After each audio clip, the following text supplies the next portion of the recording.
नमस्कार, प्रमिला रेसिपी चॅनलमध्ये सर्वांचे स्वागत आहे। आज मी करत आहे भोपळा, तो पण चुलीवरती अशा प्रकारे भाजून करणार आहे। तर त्यासाठी इकडे मी चुलीवरती भोपळा भाजण्यासाठी ठेवला आहे आणि आता इकडे मी 2 कांदे घेतले आहे। अशा प्रकारे ते कांदे चिरून घेते। लसूण घेतला आहे, लसूण सोलून तो अशा प्रकारे मी ठेचून घेते आणि कोथिंबीर आणि कढीपत्ता 2 ठेवला आहे, ते पण चिरून घेते। तर हे सर्व चिरेपर्यंत इकडे आपला भोपळा भाजत आहे। तर तो भोपळा, चला तर भोपळा पाहू आपण भाजला की नाही। तर हा आपला भोपळा इकडे भाजून गेलेला आहे।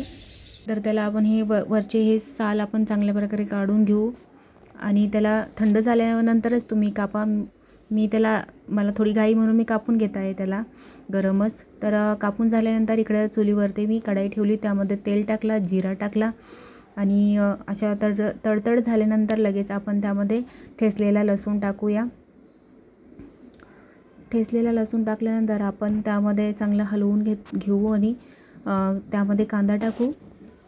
कांदा टाकल्यानंतर एकदा परतून घ्या।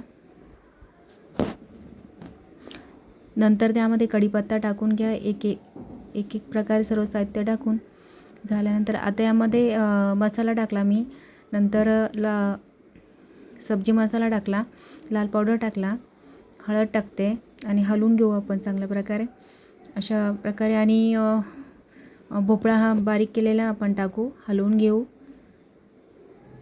आणि थोडंसं चवीनुसार आपल्याला गरजेनुसार त्यामध्ये मीठ टाकून घेऊ, थोडीशी कोथिंबीर टाकून अशा प्रकारे चांगल्या प्रकारे हलवून थोडं 5 मिनिटं तिला झाकून पण ठेवू।